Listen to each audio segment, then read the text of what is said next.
Johannesburg, early 1950s. The city buzzed with the sounds of cars, hurried footsteps, street vendors on corners, and the muffled cries of a sick society. It was a metropolis divided, not by avenues or rivers, but by invisible laws that cut through the soul of a nation. Nelson Mandela, in his early 30s, wore a worn but clean suit.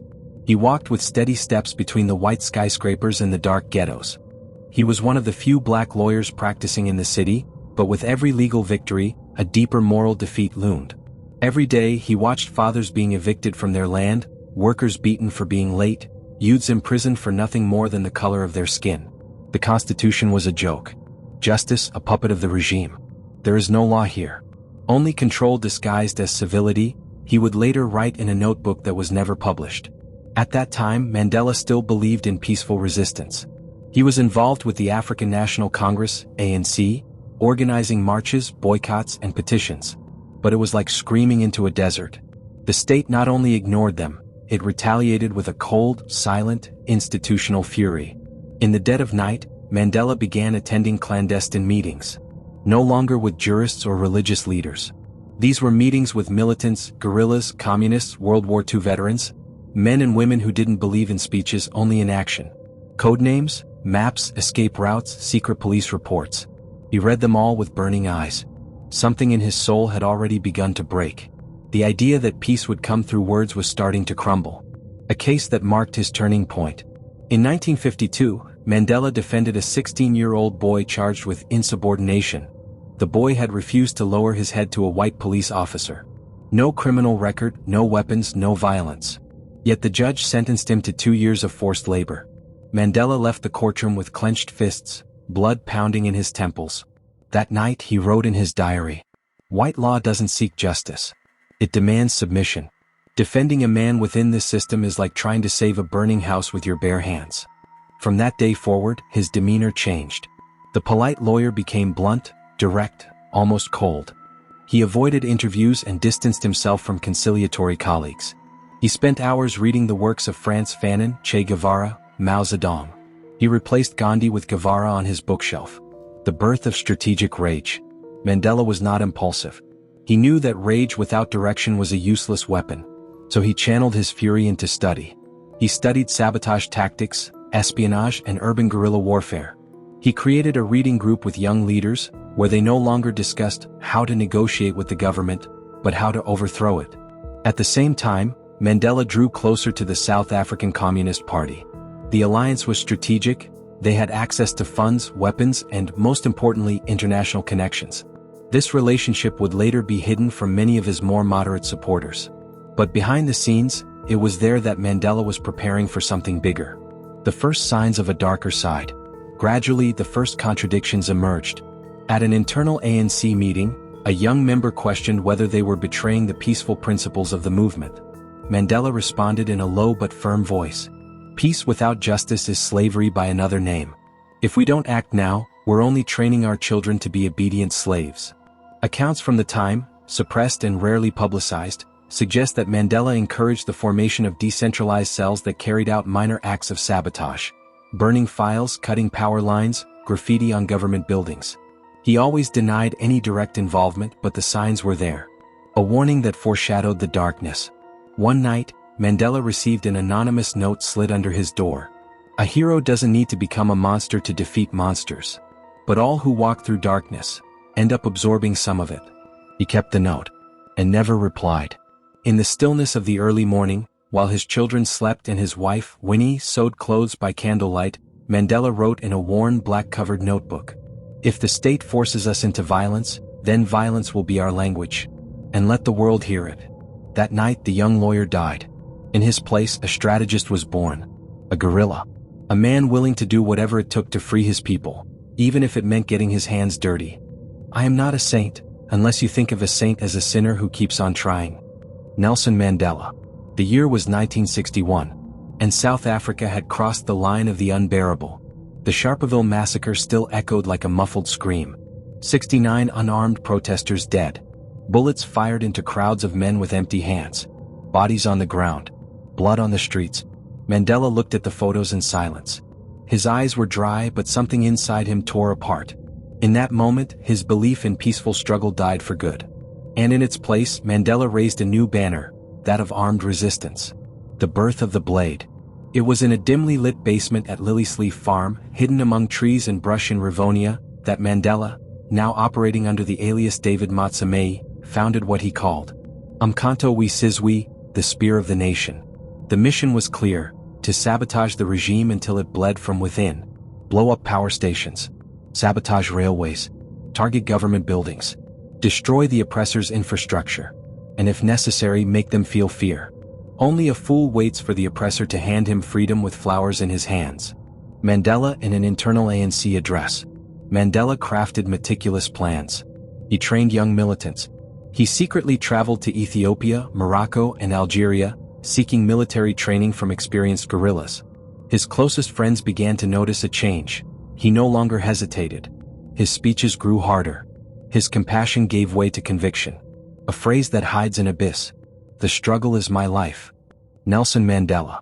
It was more than a metaphor. He began to abandon his domestic life. He rarely saw his children. Winnie, his wife, grew increasingly distant. Mandela started living like a fugitive, always in disguise, moving from one safe house to another. Deep down, he knew he was becoming what he once feared, a man willing to harm in the name of justice. But he told himself justice demanded sacrifice. Even moral sacrifice. The first attacks. In December 1961, the Spear of the Nation launched its first coordinated sabotage campaign. Homemade bombs exploded at government facilities in multiple cities. There were no casualties, but the country trembled. The government responded with mass arrests, torture, and censorship. Mandela smiled when he heard the news. Their reaction proves we're striking the right nerve. But the following attacks began to miss the mark. An explosion at a power station killed a black worker, doing overtime to feed his family. Mandela said nothing. His allies expected a statement, an apology. Nothing came. Only a dry sentence. Revolution will never be clean. A fatal mistake. By mid-1962, Mandela independently authorized a plan to attack a police training center in Johannesburg. The operation was poorly executed. 2 militants were killed. No critical infrastructure was damaged. Worse, the mission exposed documents, identities, and locations used by the movement. The Spear of the Nation's network began to unravel. Internally, criticism surged. But Mandela didn't back down. He called the dissenters cowards. Said the revolution was no place for diplomats. There are times when morality must bow to survival. A sentence that never appeared in newspapers, but it frightened even his closest allies. The arrest draws near. With warrants circulating, the government labeled him a terrorist. White newspapers painted him as savage. Interpol had begun monitoring him. And still, Mandela continued traveling secretly across Africa, trying to secure weapons, logistical support, and even international funding. In a letter never sent, written during a sleepless night, he wrote, "If they catch me, I want them to know, I regret nothing." To regret would be to admit the system was tolerable. And it wasn't. Days later, he was captured on the road between Durban and Johannesburg. The government announced his arrest triumphantly. But Mandela faced the officers with disdain. "You're not arresting me. You're proving me right." A leader who crossed the line. Nelson Mandela was no longer the calm, idealistic lawyer. He had become a commander, a conspirator, an armed revolutionary. Many would go on to celebrate his courage. But others began to wonder, how far can someone go to free a people, without becoming what they fight against? History is written by the victors, and sometimes by those who know how to stay silent. Fragment found among the personal papers of Walter Sisulu, Mandela's ally. Nelson Mandela was imprisoned. But his image was beginning to take shape, not by his actions but by a global necessity. In London, Paris, New York, in universities, legislative chambers, and NGOs, Mandela was portrayed as a saintly rebel, a flawless figure, the perfect martyr. The press embraced the image of a kind, smiling man, an unrelenting advocate for peace. But that Mandela was not the real Mandela. He was the necessary Mandela, the creation of a global myth. Western governments, who not long before had labeled the ANC a terrorist organization, suddenly changed their tone. As the Cold War neared its end and internal pressure mounted, the world needed a symbol of transition, a black face that could calm the masses without threatening economic interests. So, parts of the story were erased. They ignored the bombings ordered by Untold that injured civilians, the military training received in authoritarian communist regimes, The ANC's secret camps in Angola, Tanzania, and Zambia, where deserters and infiltrators vanished without a trace. The internal cost of the struggle. While the world built up a hero, rot was spreading inside the revolution. Even within the ANC, some members began questioning the methods. Dissenters were watched, punished. Leaked information years later revealed that, with knowledge from top commanders, ANC prison camps committed abuses against their own members. Psychological torture, confinement, even secret executions. Mandela, even while imprisoned, received reports. And he did not intervene. War is ugly. But submission is worse. Mandela, in a restricted letter to Oliver Tambo, 1977. Traitors from within. Mandela also began to suspect old friends. In his absence, the movement suffered infiltration by the South African secret police, BOSS. Some close to him, even trusted aides, were unmasked as informants, leaking guerrilla routes, meeting locations, and ANC movements. With each betrayal exposed, new measures were taken. Silencing. There were no public trials. Only quiet disappearances, always justified as accidents, losses in combat, or necessary decisions. Mandela, in a rare moment of honesty, reportedly told a guard on Robben Island, "They think leadership is waving flags. Leadership is ordering the death of a friend to keep hope alive for a people. A strategically built forgetting." Decades later, no schoolbook would mention these details. No official documentary would show the ANC's bodies. No authorized biography would touch on strategic missteps, abuses justified as revolutionary discipline, or Mandela's silence about the acts carried out in his name. The global narrative needed a hero, and heroes to serve history must not bleed. And so, powerful governments, media companies, and publishers built the icon of Mandela. A man without shadows. A legend without stains. A living statue, still, clean, untouchable. A legacy without truth? But in closed rooms, forgotten archives, and declassified reports, the truth still whispers. And it is uncomfortable. Nelson Mandela was not just a liberator. He was also a man who approved sabotage. Who remained silent in the face of abuses by his own side. Who allowed the revolution to do whatever was necessary, even sacrifice the truth. And perhaps that's why he once said, "I am the captain of my soul." But he never said whether that soul was clean. "They turned my cell into an altar. But they never asked if I wanted to be a saint." Undocumented quote attributed to Mandela years after his release. June 11, 1964. Nelson Mandela, fists raised, listens to the final sentence at the Rivonia trial. Sentenced to life imprisonment for sabotage and armed conspiracy. The courtroom falls silent. But he does not lower his eyes. "I am prepared to die." Actual excerpt from his historic speech. Behind that phrase, however, there was more. It wasn't just courage, it was control. Mandela understood the power of the moment. He knew that from that point forward, he would cease to be just a man and begin to become a symbol. Death and life. Mandela was taken to Robben Island, South Africa's most feared prison, isolated, surrounded by water and constant surveillance. There they intended to break him. That was the regime's plan. But something unexpected happened. Instead of disappearing, he grew. While the government tried to silence his voice, the world began to shout his name. London, 1970, "Free Mandela." Paris, 1975, "Nelson Mandela is not a terrorist." New York, 1980, "Mandela is our voice." The making of an icon. But who was building this image? Certainly not him locked in a 2-by-2-meter cell. It was the ANC now in exile. It was progressive universities, left-wing leaders, Western governments pressured by their own black populations, and above all, economic interests. South Africa was a powder keg. Apartheid was collapsing. But to ensure the transition didn't end in civil war, the powerful knew they needed a trustworthy face. So they created that face, the peacemaking Mandela. The conciliatory Mandela. The Mandela who smiles even when treading on ashes. Self-censorship. Meanwhile, inside the cell, Mandela made a silent but decisive decision. If he wanted to survive, politically and physically, he would have to erase parts of himself. "I had to hide my anger. Swallow my thirst for immediate justice. Become acceptable even to my enemies." Personal letter to Winnie, never officially disclosed. The Mandela of prison read Shakespeare to the guards. Sewed clothes with fellow inmates. Planted flowers. But in his private notebooks, he still scribbled maps of the old resistance. Names of traitors. Unexecuted ideas. The peace he preached was not the peace he felt.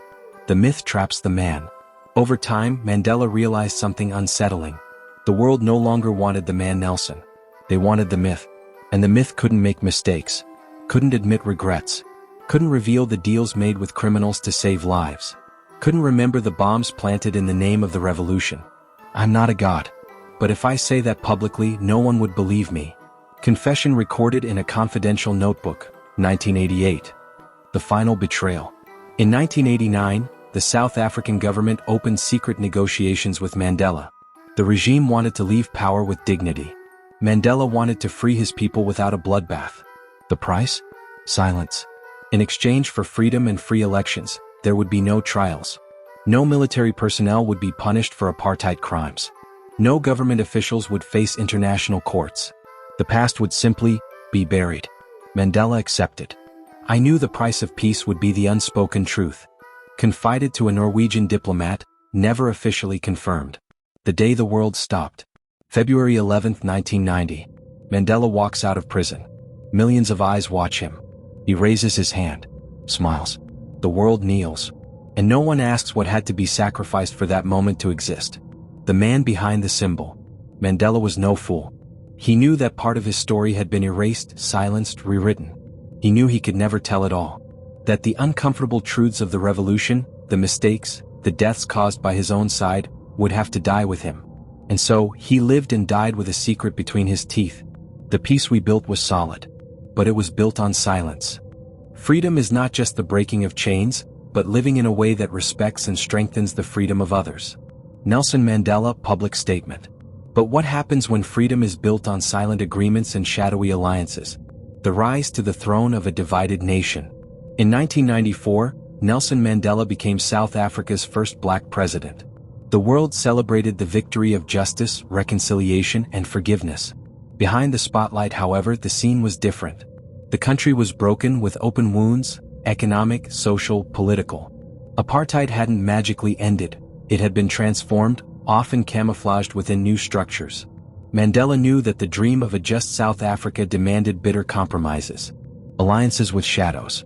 To ensure stability, Mandela maintained relations with authoritarian leaders, some accused of severe human rights violations, and with former enemies of the regime. It was the price of peace. Silencing accusations. Ignoring growing corruption within the ANC. Protecting allies stained by violence. He believed order was necessary to build democracy. We cannot build the future by digging into the past, but that does not mean forgetting what happened. Official speech carefully calculated. The silence that weighs. Many expected Mandela to be upfront about the mistakes made during the armed struggle and the abuses within the ANC. But he chose silence. Reports of torture and executions in training camps were suppressed. Victims never received justice. The Truth and Reconciliation Commission worked, but with limits imposed by the presidency itself. Many felt the transition was incomplete. A contradictory legacy. Mandela, the man who once said he was prepared to die for freedom, lived to become the father of the new South Africa. But his legacy is a complex web, between light and shadow. A symbol of hope and forgiveness. A strategist who made dark deals. A leader who forgave enemies but also silenced allies. The final reflection. In his final years, Mandela confessed to a few close friends. Peace has a price not everyone is willing to pay, and sometimes, it's a price I carry alone.